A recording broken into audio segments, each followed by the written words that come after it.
Everything you learned about tuning in Forza Horizon 5 still works in Forza 6 except for the parts that will make you lose. I am going to show you exactly what changed, what you need to fix, starting with upgrades, then every tuning slider that actually matters so your cars are faster by the time this video ends. And if you are kind of player who skips upgrades and jumps straight to tuning, I need you to pay close attention to the next section because that habit is going to cost you in Forza Horizon 6. The golden rule of upgrading. The single most important rule for upgrading in Forza Horizon 6 and honestly in any Forza game is this. Stay within one or two classes of your car's stock rating. The further you push beyond that, the more compromises you're stacking on top of each other, and those compromises compound. Within that constraint, here's the priority order iron, and this has evolved from Forza Horizon 5, so pay close attention to what's moved. Free parts and tuning unlocks. Start with anything that's free or nearly free in PI cost. Differentials, anti-roll bars, these unlock tuning sliders that give you control over the car's behavior. Installing them doesn't just add hardware, it adds options. You always want those options. Sport transmissions are worth a look here too. They unlock final drive tuning, which is a powerful tool we'll talk about later. And in Forza Horizon 6, race transmission now convert any car to sequential or pedal shifting regardless of your clutch setup, which is a nice quality of life change. Tires, the biggest change in Forza Horizon 6. This is where things get interesting. Tires in Forza 6 are not what they were in Forza 5. The grip curve has widened in both directions. Bad tires feel significantly worse. Good tires feel significantly better. And here's the new wrinkle. Front tire width upgrades are now genuinely valuable. In Forza 5, widening your front tires felt like a PI thing that didn't pay off. In Forza 6, I have consistently found that bumping front tire width by 1 or 2 notches delivers a handling improvement that's immediately obvious. Better turn-in, better braking stability, less understeer under pressure. For handling focused builds on tight tracks, this is not optional anymore, budget for it. For compound selection, the logic from Forza 5 still holds directionally, but the margins are sharper. In lower classes, stock or street tires are viable on rear and all-wheel drive. Front-wheel drive builds can push towards rally or drift compounds depending on PI headroom. Mid-class builds will find rally and drift compounds outperforming sports or tires on circuits, and semi-slicks starts making sense, especially rear-wheel drive on tight tracks. High-class builds, semis, and full slicks become critical for rear-wheel drive. The bottom line: when you are planning your PI budget, leave room for at least one front tire width upgrade. If you are struggling with braking or turn-in, that's almost certainly your first fix. Brakes, from afterthought to essential. I'll be direct here. In Forza 5, brake upgrades were mostly a luxury. In Forza 6, they're not. If your car starts with stock or street level brakes and you haven't upgraded them, you will feel it, especially during rapid downshifts and late braking zones. You'll experience locking, understeer on corner entry, and generally unpredictable behavior under hard braking.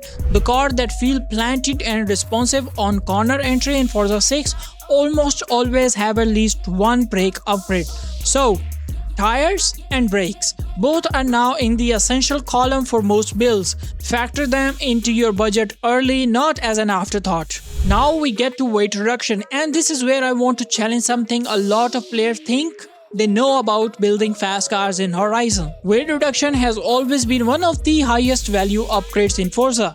That hasn't changed. If anything, it's more important in Forza 6 because weight transfer and balance now play a larger role in handling. Weight reduction doesn't just make your car faster in a straight line, it makes it even more responsive, more predictable, and easier to tune. A lighter car punishes you less for setup mistakes. This also means that engine swaps, which add significant weight, need more consideration now than they did in Forza Horizon 5. Heavier engines can still be valid, particularly for sprint-focused power builds where you're not relying on handling, but they are not the automatic win they once were. Balance and weight distribution matter more now. Engine and power fill last. I always see players go straight for power upgrades first. It's the natural instinct. More power means faster, right? Wrong. More power means more PI spent on something that only helps on straights, while leaving your braking, tires and weight at stock. Power upgrades fill out whatever PI remains after you have handled everything else. Exhaust first. It's consistently one of the most efficient power upgrades in Forza. But here's the catch. Race exhaust typically changes your car's engine sounds.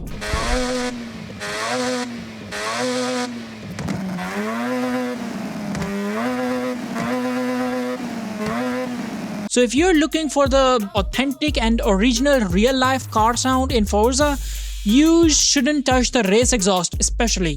Sport exhaust is still the good thing, but for most efficient upgrades, you will need the race exhaust. Then intake manifold, and smaller items like ignition, fuel systems and valves where they fit. Aspiration upgrades. Turbos and superchargers are situational and usually only necessary when you're pushing into a higher class that demands more top-end power than your stock engine can provide. Use things like flywheel weight, rim size, and minor aero components to fine-tune the last few PI points so you can land cleanly at the top of your target class. The tuning framework, tires and gearing. Starting with tire pressures. Low-spec compounds and rally tires generally run well around 26 to 28 psi. Semi-slicks, full slicks and drift compounds prefer slightly higher pressure around 32. Use telemetry to verify, and you can just turn on the telemetry by switching it with Anna. If your tires are overheating, your pressure is too high. Vehicle weight and downforce both influence the sweet spot, so test rather than assume. Gearing. I'll keep this practical. Final drive is the lever you reach for most often. You want to make sure you're not hitting the ceiling of your top gear during a race. That's wasted potential speed. But you also don't want gear so long that you're bogging out the corners. Shorten the final drive until you feel that urgency in the power band, then back off just slightly. If you have fully adjustable gearing, consider lengthening your lower gears on rear-wheel drive cars. It makes throttle control much more forgiving and reduces snap oversteer on corner exit. Alignment. Camber logic in Forza 6 remains consistent with what Forza 5 players know. Less is more compared to the defaults the game applies. Most cars will understeer with default camber settings. Rear-wheel drive cars generally prefer slightly more front camber than rear. Front-wheel drive flips that, more rear than front. All-wheel drive likes balanced setups. These are not dramatic differences, but they matter in close competition. Toe should be used very sparingly. A single degree makes a real difference. Front toe out sharpens turn in. Rear toe in adds stability for the rear-wheel drive cars. If you need understeer corrected, go toe out at the front first. If you are chasing stability, add a touch of rear toe in. Don't stack both unless you really know what you're targeting. Caster, max it out at 7 degrees almost universally, or maybe like 6.5. It improves high-speed stability and steering feel without meaningful downsides. Anti-roll bars and springs, the mechanical balance system.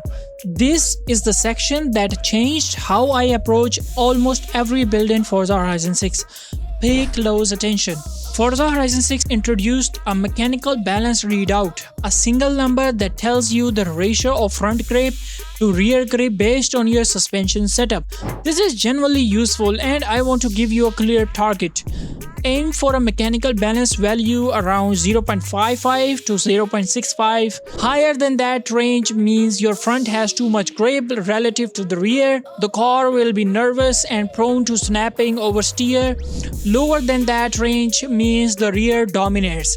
You are understeering and losing corner speed you could be carrying. The way to reach that target is through your ARBs first. Drop front ARB to add front grip and increase that balance number.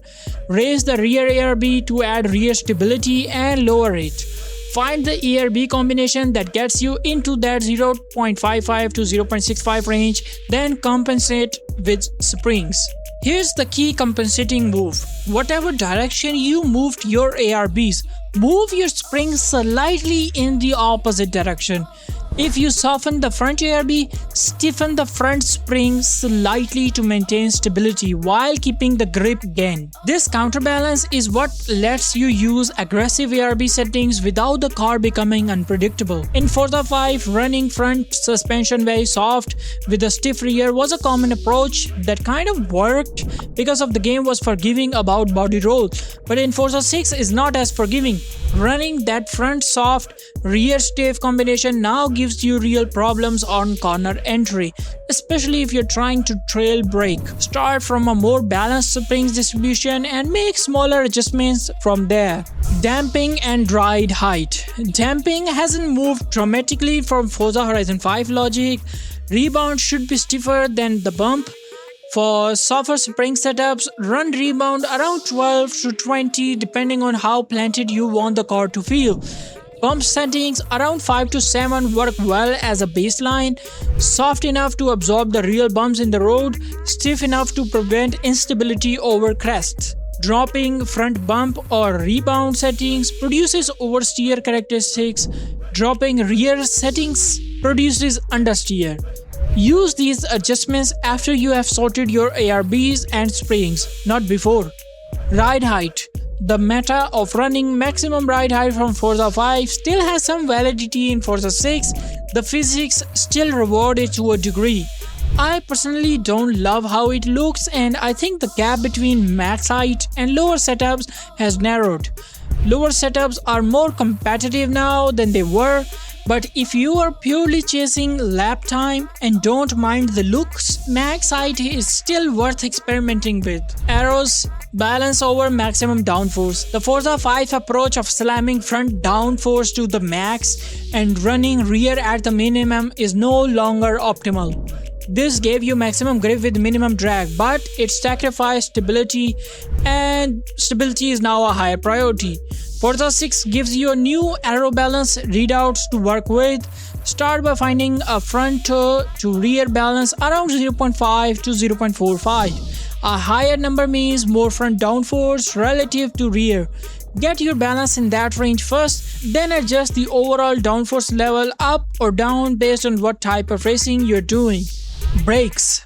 Brake balance is now a more impactful setting than it was in Forza 5, and the UI text was fixed this version. Moving the slider toward front now correctly applies more front bias. Previously it was reversed, it was like literally the opposite way, which confused a lot of players, even me. Yep, more front bias gives you stability and understeer under braking, but goes too far and you'll lock the fronts and destroy your trail braking ability. More rear bias makes the car reactive and rotational under braking. Good for fast corner entries, but a single degree too far and you'll be snipping. Brake pressure can stay at 100 as your default. Pump it slightly if you want sharper, more immediate brake response. Differentials. Differential tuning still follows the logic from Forza 5 with some boundaries in Forza 6. For front and all-wheel drive cars, high acceleration and low deceleration is still the baseline, but running acceleration above around 95% now starts restricting your turn-in ability. And running deceleration too low, below around like 10%, causes instability on corner entry. Forza 5 player who used extreme settings need to rein those in. All-wheel drive cars, center differential, never go below 50% rear bias. Yup, most road builds will sit between 60 and 90%. Higher rear bias pushes oversteer characteristics, lower keeps things more neutral. Off-road builds tend to run more balanced, road racing builds lean rear side. Rear-wheel drive. Start your acceleration differential around 50 to 60%. Higher values give you more traction on exit but require better throttle discipline. Pushing above 95% is just bonkers, like literally. This will give you cornering problems.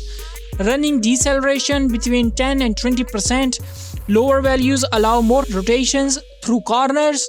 Higher values stabilizes the car but reduce that rotation. Find the balance that matches your driving style and the track.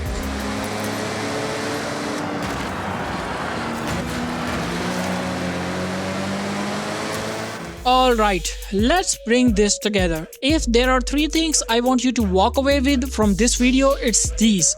First, tires and brakes are no longer optional upgrades. Budget for them, front tire width, at least one brake upgrade belong is almost every build. Second, use mechanical balance readout. Target that 0.55 to 0.65 range. That single number tells you more about your suspension setup than hours of guesswork. Third, balance your arrows. Stop pining the front to max and rear to minimum. Stability and grip are working together in Forza 6, so let them.